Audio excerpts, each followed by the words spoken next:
I want to say assalamu alaikum to everyone listening here across the country. Normally, we'd be gathering by the tens of thousands to celebrate RIS.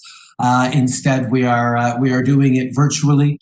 But it is really important that we continue to come together. I mean, this is a holiday time where people take a little bit of a break and a breather, and it's important to continue to do that with our loved ones as we reflect on the very, very difficult year we just had, and on the time we fill ourselves with commitment and resolve for the new year ahead.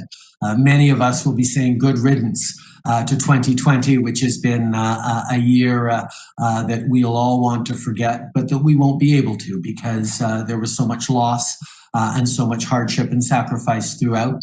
But we can certainly pledge to do better in supporting each other and being there for each other in 2021. On top of obviously the COVID crisis that has marked this entire year with tragedy for so many people, we've also had some really difficult moments otherwise. Whether it's been the way this year started with the downing of the Ukraine Airlines flight from the Iranian military, and the loss of so many Canadians and so many Iranian Canadians, Muslim Canadians with connections to Canada. It was a moment where we saw the entire country come together to mourn the loss of fellow Canadians, not hyphenated Canadians, but full Canadians, and the strength of the Muslim community in that moment in coming together and reminding us all of the lives and the dedication that each of those lives had to their community and country was a harbinger of sorrows to come in this year, but one that still echoes and I know hurts families and communities from universities to mosques across the country that are still regretting the loss of their members almost a year through. On top of that, we had other moments of heartbreak and tragedy as we saw the face of systemic racism raise its face again and again, whether it was intolerance like the terrible loss of Mohammed Zafis at your local mosque, HON, which reminded us of the terrible hatred that is out there in overt and troubling ways that we have to pledge ourselves to fight against. Or the systemic racism that we've seen examples of, whether it was against indigenous communities or anti-Black racism, or the violence done against a mother and daughter outside their mosque in Edmonton. We know that there is much we have to work on even as we deal with the pandemic. There are things we have to do as a community and as a country to stand up for each other and to protect one another and to build a better future. At the same time, we've seen innumerable stories of love, stories of service, stories of the Muslim community coming together to stop COVID, to conquer COVID-19. I have the T-shirt in my exercise drawer. There have been so many examples of mosques stepping up with food drives and community events to help the most vulnerable, to reach out virtually to elders who are in isolation and make sure that we're there for each other. This has been a terrible year, but it has also been a year that has shown the very best of what community can do. And the Muslim community, with a deep, deep value of compassion and generosity and service, has been key in getting through as helping out each other within the community, but also as so many frontline workers, personal support workers, people who, while so many others were hunkering down at home, still went out to work to make sure that people could stay safe and food and goods and medicine got to those people who needed it. This has been a year of coming together where we learn not to take things for granted and our capacity to continue to be there for each other and to remember the hardship of this year and hold it in our hearts and pledge ourselves to do better and to do more for each other in the coming years, I think is what we'll all be reflecting on as we gather this year, as we look towards what we've done and what we've sacrificed to get to this point, and what we will continue to do together to build a much better country in the coming years. So I'm touched, as I always am, to be able to join with you all at RIS this year, if only virtually. And I'm, as always, looking forward to a great conversation with you, HON. So thank you all, and we'll get into it. HON. Thank you so much, Prime Minister. It's been an incredibly difficult year, like you said, and the power of community really shone through. And the RIS 2020 community, our unconventional convention this year, we have hundreds of Muslims tuning in from across Canada and the world. So thank you for that message. COVID-19, like you said, has exposed deep inequities that exist across the country. Muslim communities are not a monolith, and we have a breadth of diversity. Unsurprisingly, Black and Indigenous communities are disproportionately impacted by COVID-19, with some in our communities also facing the additional challenges of the opioid crisis, homelessness, and delayed boil water advisories. We also saw that the government can move really fast during this time. And in the year of the pandemic, with the enormous loss of life, like you mentioned, there was a window of opportunity to push progressive policies to support our communities. Do you think you did enough? No, definitely didn't do enough. There's always more to do, and I'm always impatient with the pace of change, even as you say, we've seen that the government can move quickly when it has to, and when it wants to, and when it needs to. Your mention of diversity reminded me of one thing, qu'il y a beaucoup de musulmans canadiens qui parlent français, et j'aurais dû vous parler directement dans mes paroles d'ouverture, parce que les histoires et la diversité à l'intérieur des communautés musulmanes est extrêmement importante, et nous allons continuer de travailler ensemble pour se protéger, pour s'écouter, pour apprendre les uns des autres dans nos spécificités, dans nos forces et dans nos défis. Et nous allons toujours le faire. HON, we worked really hard on a number of things. Obviously, most of them related to the pandemic, but even in something as technically, chemically, and biologically neutral as a virus, which theoretically affects everyone the same way, we saw that no, it does not. That marginalized Canadians, the Black, the Indigenous community, but also Muslim communities were disproportionately affected in many neighborhoods in many parts of the country. And that goes to challenges that we've long seen of barriers to success, barriers to socioeconomic opportunities that we need to continue to work against.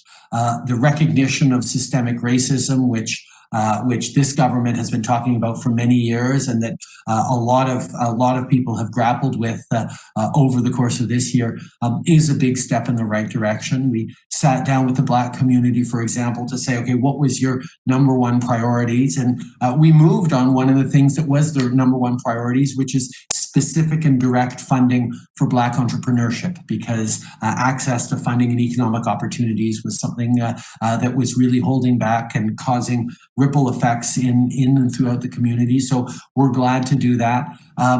But there is the entire question of the justice system, the continuum from community centers to police interactions, to interactions with the justice system, to incarceration, where marginalized or racialized Canadians are far more represented than non-racialized Canadians. We need to do a better job, and we've been working throughout the fall with incredible voices, whether it's leaders from the community like Greg Fergus, who's the chair of our Black Caucus, or Ahmed Hussein, who is Minister of Families and is incredibly thoughtful as a former prosecutor and lawyer on this. We need to do a lot more, and we've worked with David Lametti, our Justice Minister, to move forward. We hope to have some big and bold things to announce early in the new year. But a big part of it was making sure that we're getting it right. And not just deciding, okay, this is what the community must need. No, listening to the community, working with the community on the things that make a difference for you. And that always takes a little longer, but we're working on it. And like I say, no, we haven't done enough, but we've done a lot, probably more than any other government has. But we're going to continue. We're not slowing down, and indeed, we're doing everything we can to accelerate. Yeah, thank you for sharing that, Prime Minister. And I like how you mentioned the fact that you want to talk to communities and consult communities before you act. And when you talk about the economic opportunities for Black communities, I think that's something that's incredibly important. But when we saw the disparities that were exposed, especially with like access to testing, things that can have different jurisdictional powers attached to it, is there something that you would do differently to ensure that communities were well supported through this pandemic and could make it through the pandemic that is not directly tied to economic opportunities or changes that would be more long-term? Were there any short-term changes that you would have done differently in the pandemic to support marginalized communities? Well, I mean, we recognize that getting help out to Canadians quickly was the most important thing, and we did that with the CERB, with wage subsidies, with family supports, increases in the kind of the child benefit, support with GST rebates. There were a lot of really big programs we pushed out right away, but we know that those programs don't hit everyone, and there are increasingly visible cracks and gaps that almost always align with the most vulnerable Canadians, those who are already facing barriers and marginalization.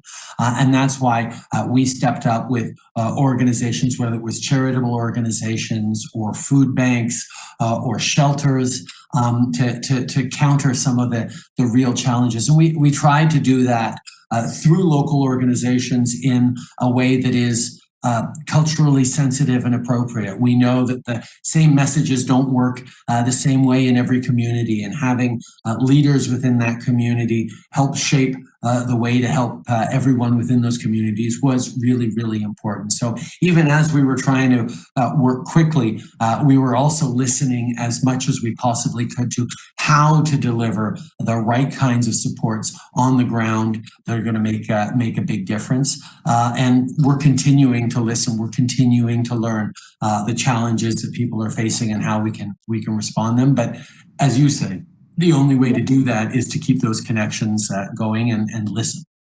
Thank you for your responses. It's interesting to hear your perspective, and I'm happy we can all hear that as well. Canada has an established and thriving community of right-wing extremists. White supremacy is alive. Right-wing extremism is alive and well. It's the same hate that's targeting Muslim communities, Jewish communities, Indigenous communities, driving misogyny and impacting many other communities.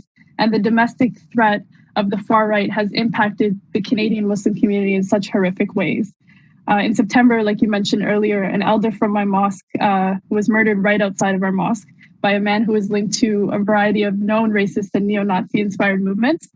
Very recently, there have been 3 hate-motivated attacks on visibly Muslim Black people in Alberta within the span of a week. We have a problem. These incidences are chilling. In the case of the mosque murder, that mosque is a 2-minute walk from my home. I walk there with my younger brothers, my sisters. It's a mosque my family and I frequent. That could have been us. Unfortunately, it was a beloved community member, and you acknowledge as the Prime Minister that Islamophobia exists, and you acknowledge that right-wing extremism exists, and that's really important. So thank you so much for that. And you've been meeting with Muslim organizations and leaders. However, people are still dying. Canadians are dying. You have all the data. We have leading policy researchers here in Canada, and we know that there still is a spike in hate crime. My question to you is, how long will it take to see tangible actions to counter right-wing extremism and Islamophobia at the root? Well, we continue to post right-wing organizations on the terrorist list. We'll be making more postings in the coming months. That is one of the tools we have. I have had many conversations with our security and intelligence agencies who are deeply seized with this. This represents the most significant threat to most Canadians that we've seen, from the killing in Sainte-Foy, the mosque attack of a couple of years ago, to the more recent killings. We've seen a rise in racially motivated killings, in ideologically based extremism that is of real concern, and we have a lot of work to do to counter that.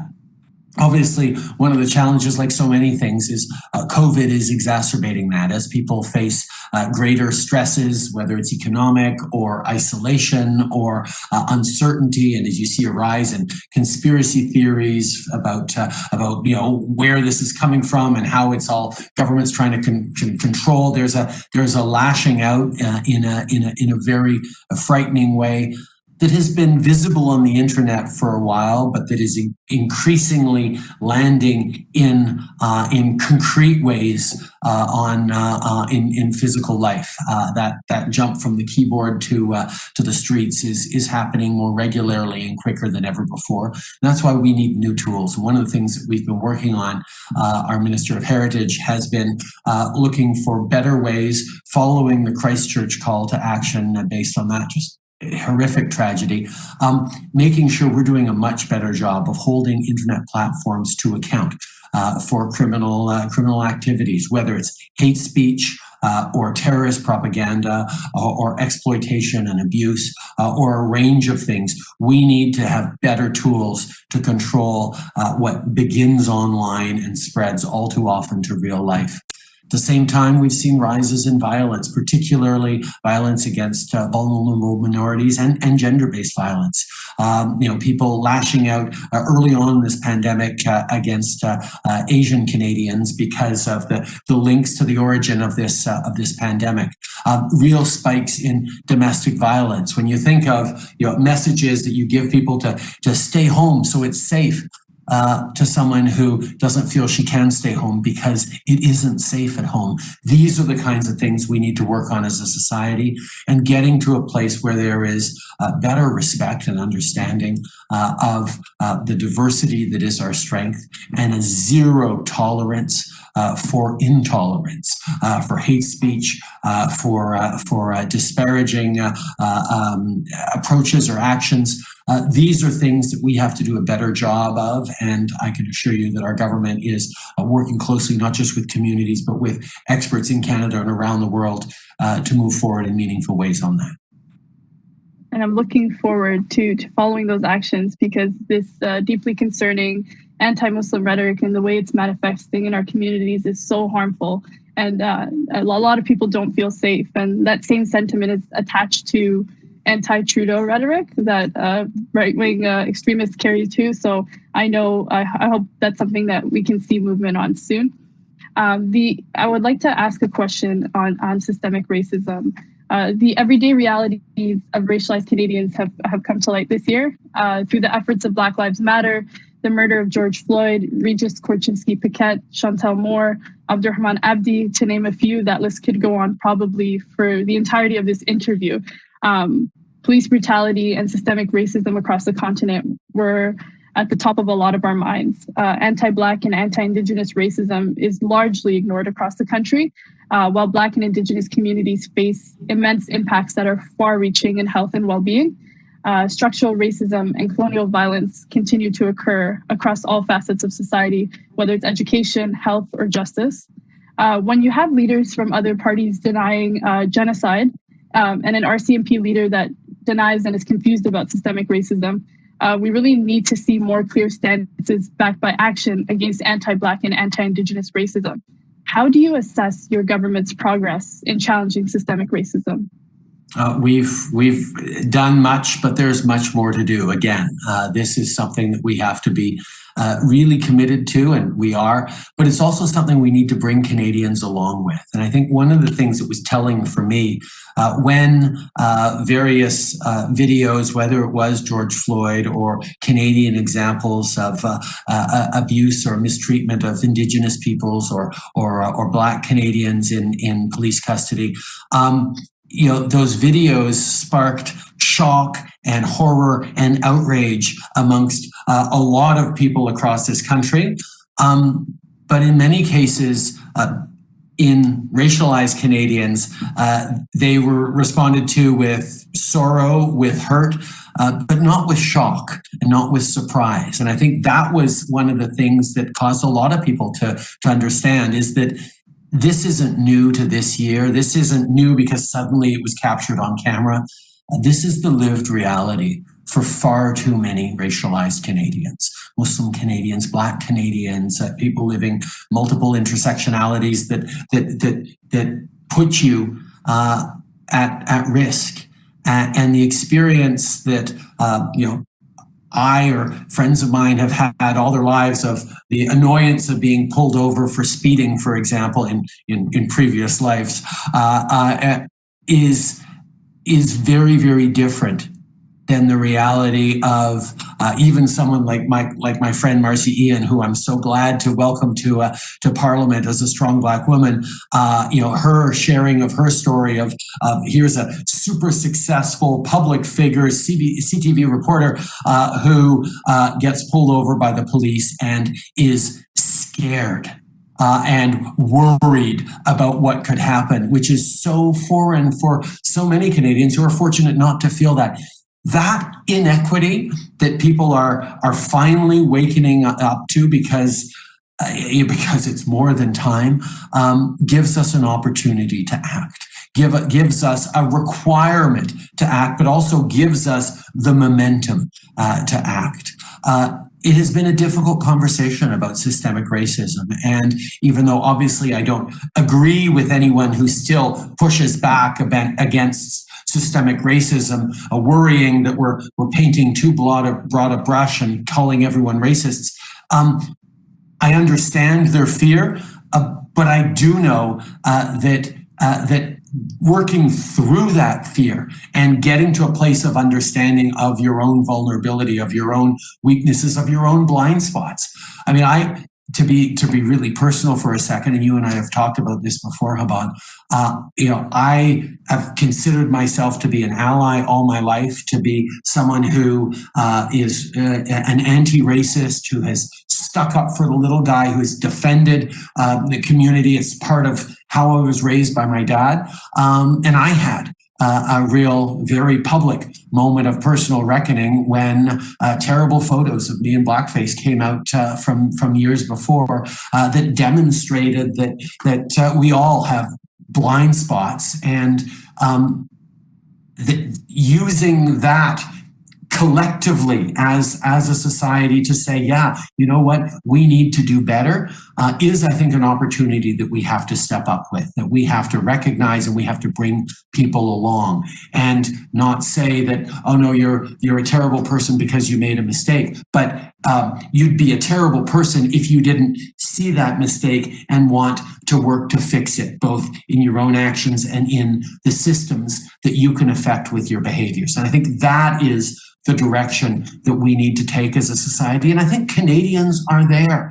I think we've seen time and time again over the past decades in some very difficult debates about rights, about recognition, whether it's the LGBT community, whether it's women's rights. Canadians are willing to step up and understand, oh no, we have to protect each other. We have to respect each other's rights. So even though it's a difficult coming to terms with the fact that we're not perfect, I think we are heading down that path in a very, very meaningful way. Yeah, and thank you for acknowledging your moment of learning. I think that's incredibly important for progress. And you mentioned something quite interesting, which is like the need to bring people along. And Black communities, Muslim communities, Indigenous communities that were made to be marginalized and pushed to the margins of society. Something that we're often told is that we have to wait. You have to wait for change. We have to wait for progress. And I know I completely understand that centuries of racism and Islamophobia and all of these systems of oppression will not be fixed overnight. That's unrealistic expectation to hold. I fully acknowledge that I'll be living with racism and Islamophobia for the rest of my life. And hopefully I can work towards a better world for future generations, for the world my kids come into. But that weight holds a lot of pain. It holds hate. It holds death. The weight isn't equal. Bringing someone along who's ignorant, who does not understand that folks deserve basic dignity and respect, as opposed to someone who's facing, medical racism or facing police brutality. Those are very different experiences. And you've even acknowledged your moment of learning and your blind spot, and something that folks bring up often is, as well as RCMP, Brenda Lucky, and incidences of police brutality as well. What can we do to ensure that those moments of learning and folks who hold a significant amount of power are not learning at the expense of the lives of other Canadians? No, you're absolutely right. there is an urgency because every single day brings new tragedies and new microaggressions or marginalizations that accumulate and become absolutely untenable in a country like Canada.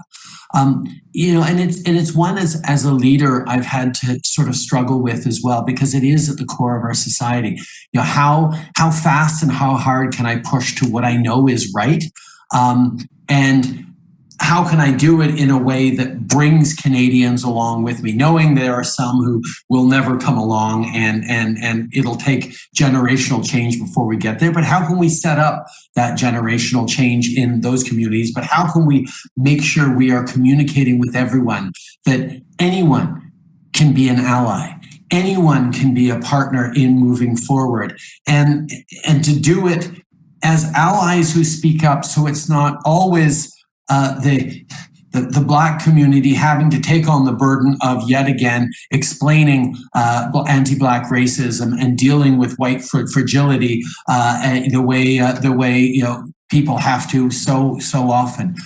We need to be strong in our ability to look hard at ourselves and our systems, and quite frankly understand that the system is not broken. The system is working the way the system was built to work. It's just that it was built in the wrong way, and we have to make fundamental changes that recognize intersectionalities and diversity in a very real and tangible way. And I think that is the challenge that we must rise to meet. And in this moment of gathering and reflection, that I know this community is so deeply steeped in and so thoughtful about.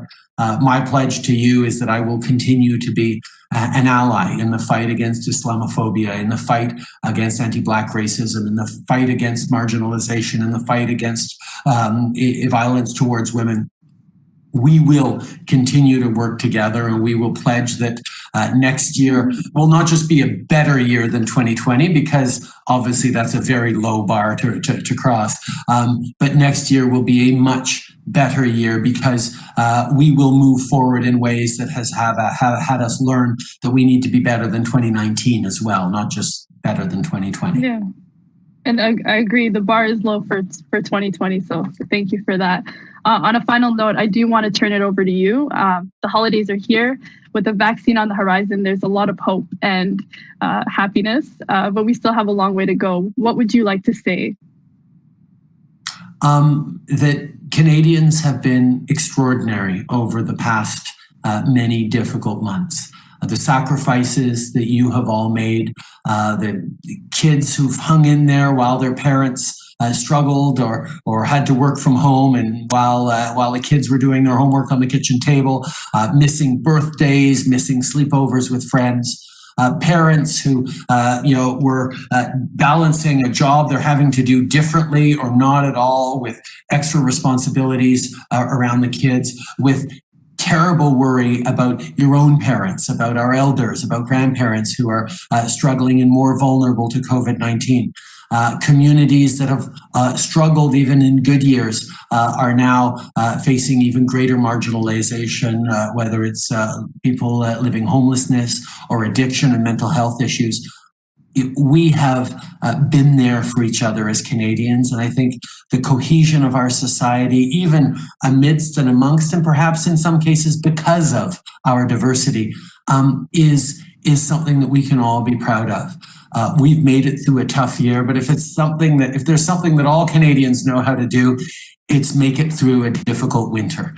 We're going to have a difficult winter, my friends. We've got many more months of following public health rules, of keeping ourselves and our loved ones and our frontline health workers safe.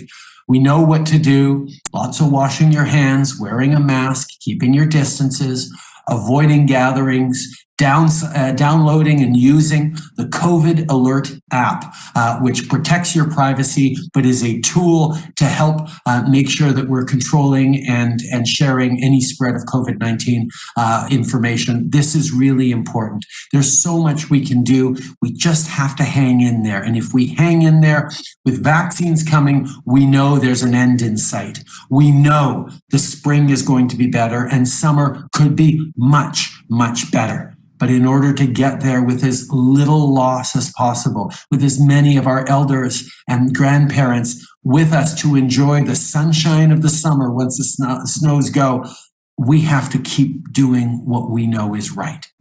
Keep your distances, stay safe, and keep each other safe.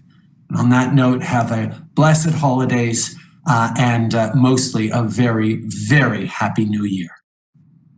Thank you very much for that beautiful and a very effective message. On behalf of RIS 2020, our unconventional convention, our organizers, an incredible team of volunteers, thank you so much for your time, Prime Minister Trudeau, and happy holidays to you and your family. And we hope you have a wonderful, healthy, and COVID-free 2021. That's the plan. Thank you so much, Havon. Thank you. Bye, everyone. Merci. Bye. Merci beaucoup.